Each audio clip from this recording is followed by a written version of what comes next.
I just reminded Marilyn I'm going to introduce you. Of course, she needs no introduction. You all know her. She's our own beloved Marilyn Freed, who gives us wonderful talks every month. So please welcome Marilyn Freed. Thank you. Thank you. I was so focused on all of a sudden it's spring, and it looks like cherry blossoms. And I was just thinking this week, I miss being able to go see the cherry blossoms in D.C. whenever I feel like it. So I know there's some over here, somewhere over University of Washington, I think, in Seattle. We do have some. I found my favorite streets in Tri-Cities that we have a lot of cherry blossoms. And it seems since I've moved here, we're getting more and more all the time. So thank you. It was just in divine order, I guess.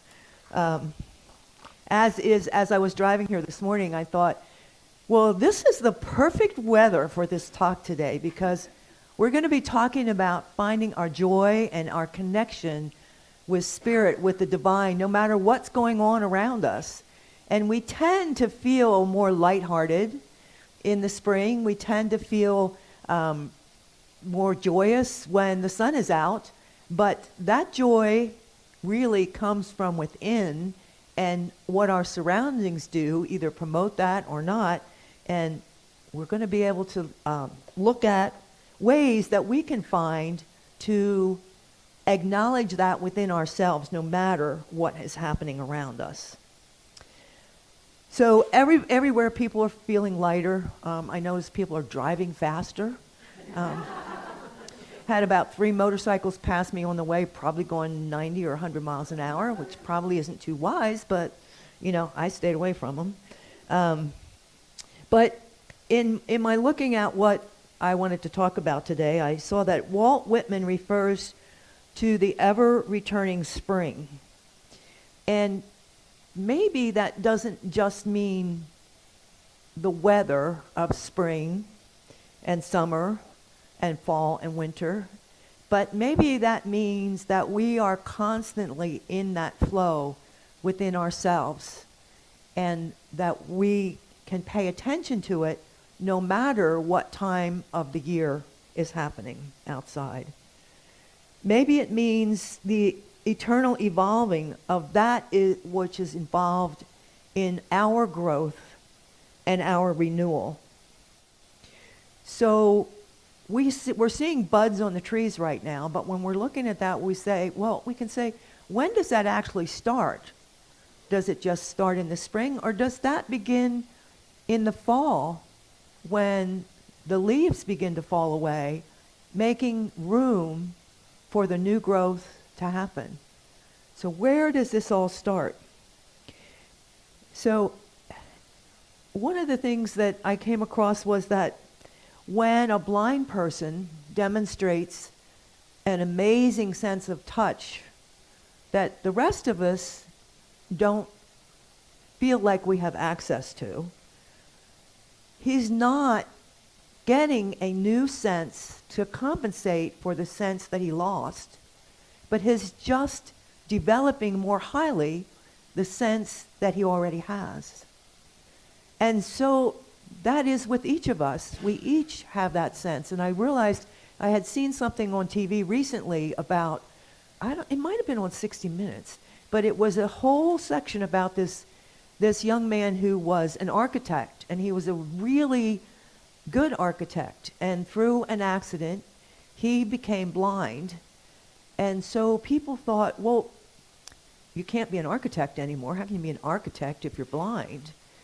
But he, within himself, never ever thought of changing his career. All he thought was, I just have to find a different way of doing it.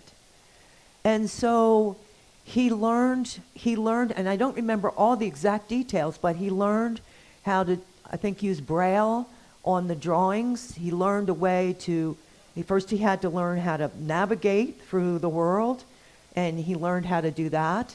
And he developed different ways of doing the architect. I mean, he couldn't see the building, but he made, what do you call it, the little houses and everything, and he put them on a map, and he could feel them, so he knew exactly what things were. And his ways of doing things have been adopted today by sightseeing people. So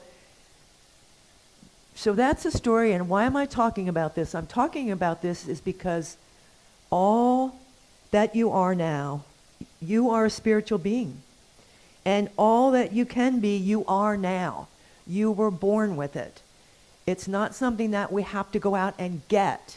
It's within us.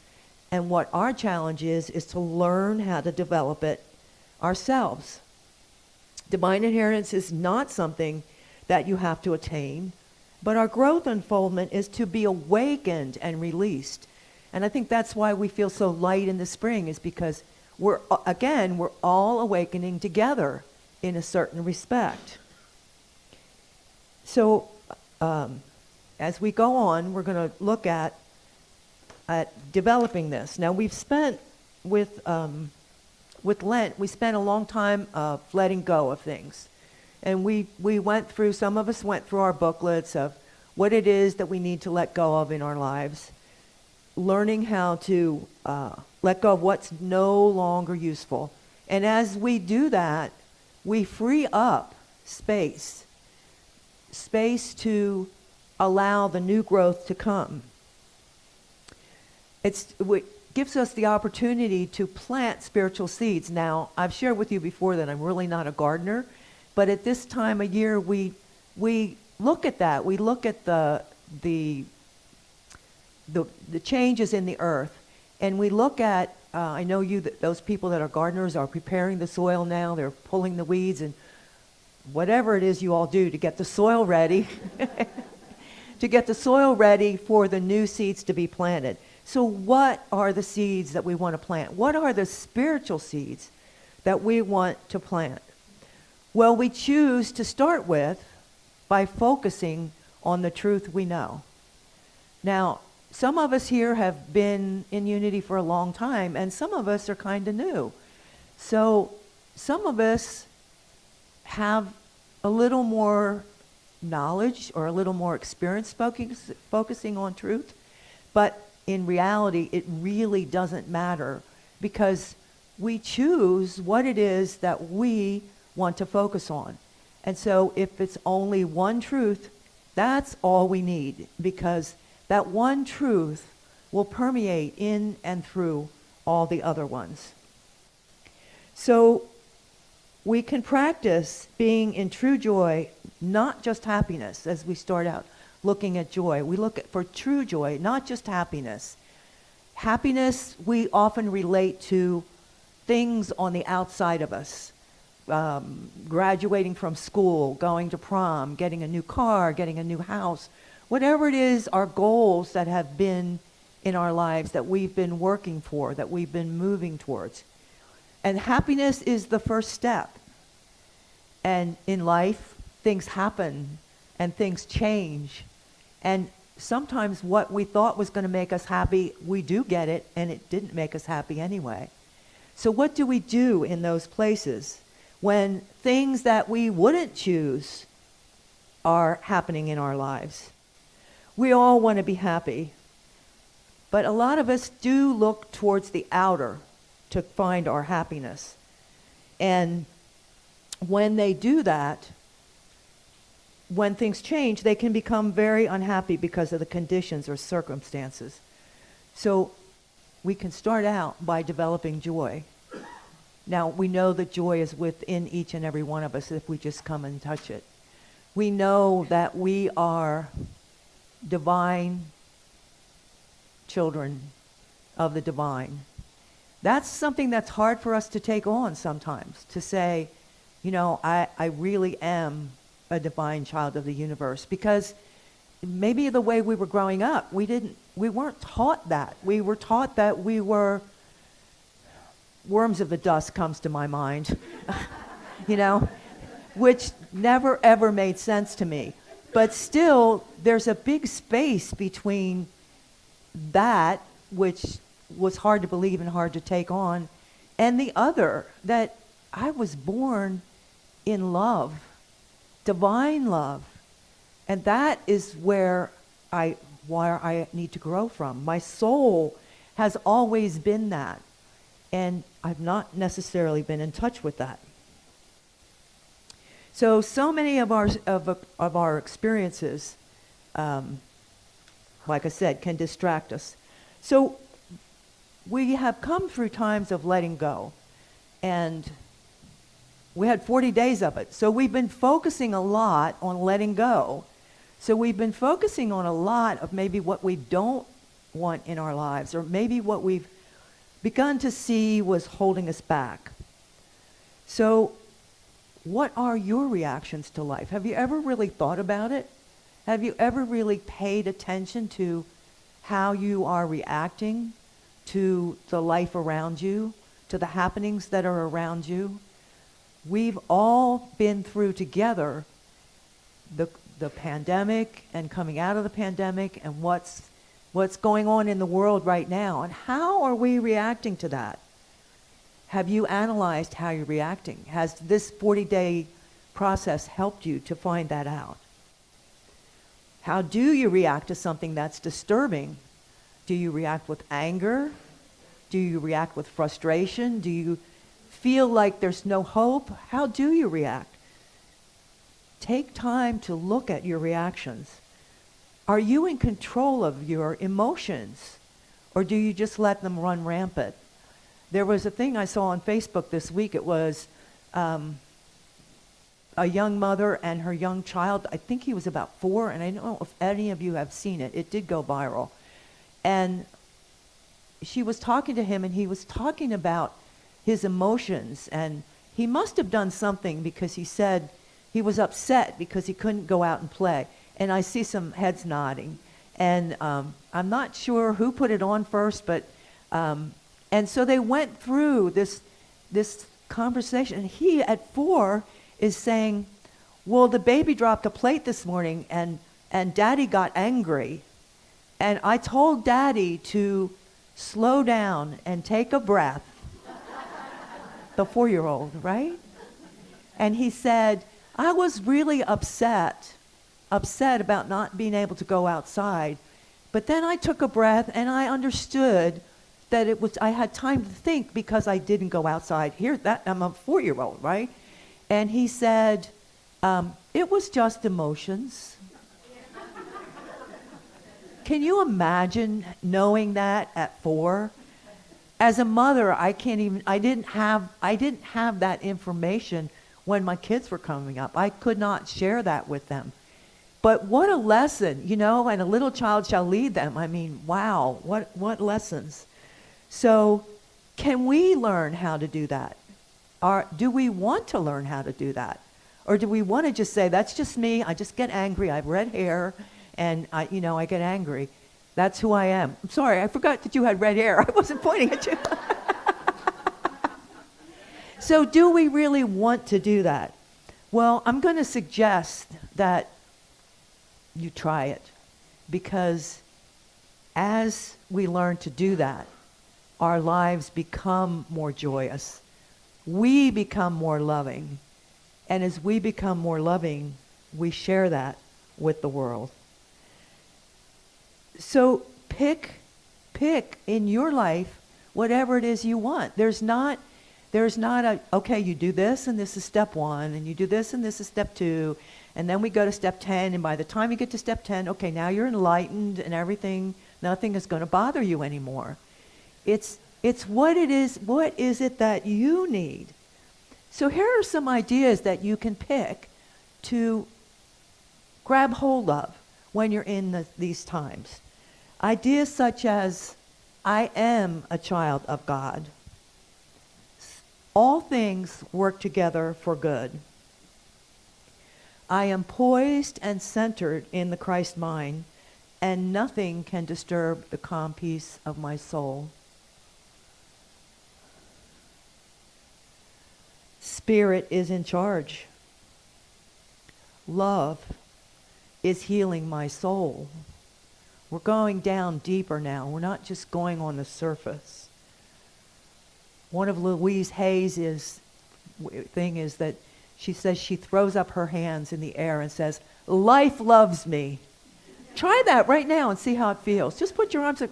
Life loves me. How does that feel? How does that feel?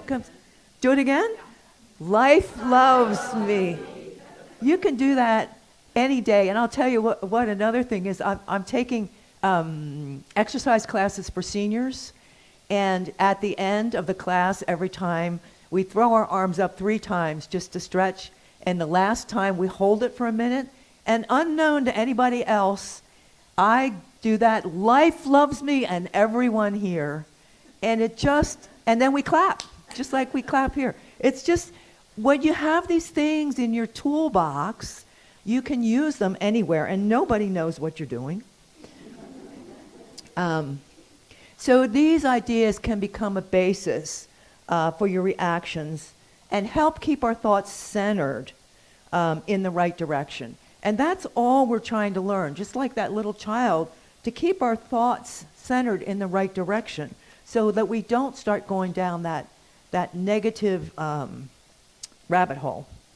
That if we don't take control of our mind and what we're thinking, it will take off on its own. And I find for myself, usually when it takes off on its own, it doesn't go a direction that I really want it to go. And it can take me a while until I recognize it. So faith is another thing that is really strong. When we can see from the light of faith, we become aware of that tremendous power that we have to exercise. A power that pours in and through us from our source, from spirit, from God, whatever your name is for that love that is us. Some even use the word love for the word God. And to me, it really is interchangeable. And we're talking now about the transcendent love, the love that is divine. It's not the love of boyfriend and girlfriend, or even family. And that's another thing. When we start to get in touch with that love within ourselves, we share it with family, and we can share it with the world. But faith isn't passive. It says that we should be doers of the word, not just listen to others. And so that means don't just listen to what I say. Don't just listen to what Unity teaches. Don't just listen to others, but listen to yourself. Because when you're listening to yourself, you are listening to the divine. When you give yourself the time, even if it's just one moment a day, in your day, and one moment that all of a sudden you recognize, I'm off my focus. Just give yourself a moment. And maybe your focus is, those of you that were here when we did the White Stone ceremony, we picked a focus for the year. And it's interesting when you pick a focus for a year, and you can do that without doing the White Stone ceremony. You just pick a focus from this day for the rest of the year. What am I going to focus on? And that can be an anchor too. If your focus is love or faith or kindness, and you find yourself, your emotions are running and you're off, and it's like, wait a minute, I'm practicing presence this year. I am not present at the moment. How can I bring myself back to presence? So no matter how big your experience that you're going through may seem, you can use these tools. It might take a little longer if it seems bigger to you, but you can use these tools. I'm going to share a little bit with you now about faith, and you guys know that I like to read some of the old Unity books, and this one is really old. The first printing was in 1961, and it was by May Rowland, and Cheryl's shaking her head back there. I think she was the longest person that was in charge of the Silent Unity prayer team. Cheryl's shaking her head, yes. And I didn't realize that she, well, actually, I read online. I went online and read it that she had joined the Unity movement right out of high school and had gotten a job working with the Fillmores. And she was trying to do some of Myrtle Fillmore's giving answers to questions and so forth. And she got in the habit of going to Charles and asking him what she should do. And he told her, "You have the mind of Christ, use it." So we're talking here about faith. And here's another story that I had heard when I first started studying unit. And I had heard it, and it kind of got changed over the years. But this is her writing it from her space. One spring there was a tornado in the in the vicinity of Unity School, which is in Kansas City, and it is right in Tornado Alley. So tornadoes were something that the first time I went there, they had signs on the wall where you should go if it was a tornado, and I thought, where did I come? Because I was from the East Coast, So anyway, one spring there was a tornado in the vicinity of Unity School and in the vicinity of my home. This shows how dated it is. The radio reported the direction in which it was moving. Those of us at my home were in its direct path, and the tornado was headed our way at a speed of 50 miles an hour. Then the radio and the lights went off. We continued to pray and also to watch out of the windows of my home. In another few minutes, the formidable black monster, with fire seeming to come out of it because of the glare of the red skies behind it and the flashing of the purple lights from the breaking power lines beneath it, was practically upon us. In the great need and urge of the moment, I said to this oncoming monster, "Dissolve in the name of Jesus Christ." It was not just that I spoke. It seemed that I was the very mouthpiece of God speaking to this thunderous monster. And of course, not only was I praying, but everyone at Unity School was praying. The result of the experience was that though we could feel the tremendous pull of the whirling wind of the tornado, it turned sharply and took another course. On its way, it continued to destroy. But in 10 minutes or less, when we went outdoors to get to see what had happened to it, there in the sky was turned into a thin white funnel, still holding its shape, but with its power gone. So I share that with you, not because this happened to someone else, but because you could see in my reading that finding the anchor of the faith that was developed, of the knowledge that these people were each a child of the divine, having that anchor and praying together as we do here once a week and times during the week is what gives us the strength to put our faith into action, to say enough. Now, I heard the story very different, and this is a lot better than the way I heard it. But what I'm saying to you is, each one of us, you have this ability to connect with your spirit, with the divine. You wouldn't be here if you weren't interested in learning how to do this. So your faith, your love, you have it already.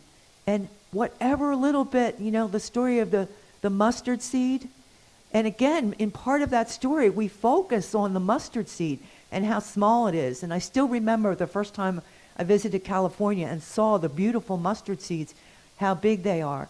But it says in there, say, move mountain, and it will be done. We need to use our energy. We need to put it into words. And I think sometimes we're just a little too, a little too hesitant to take that on, a little too hesitant to see myself, and not only see myself, but to see you from the light of God that is within you. And we can practice that. I have a way that I go out sometimes, I call it going out and meeting and greeting the people. And if I'm in a glooming day or having a bad time, I will just go out and go to the grocery store and buy a quart of milk, anywhere. And I play, I make a game out of it. And I play. And that love that is within me, that divine love is within us. And there again, we need to acknowledge it and use it. And as I play and put that out into the world, people respond to that. They're not responding to me. They're responding to the divine love that I'm allowing myself to express. And it can be fun. You can come home and not be gloomy at all anymore. And it's just because of the part of yourself that you shared. So in conclusion, I'm going to say, try it. Just pick one thing, even just for a week. Just pick one thing and try it and see what happens and see how your life starts to change and how you start to feel more strong, more powerful in your life. So we have the power every day to transition our own life experiences, to rise above what we see in the world. We can feel our feelings. That's another important part. We feel our feelings. We don't push them away. We allow ourselves to feel them. But then we make a choice, and we act from the choice of truth, not from the feelings that maybe are not the most wonderful feelings. And so I challenge you to go out and try this. Try it for a week. Try it for a month, and just see what happens. And I think you'll find you'll be happy with what happens. Thank you.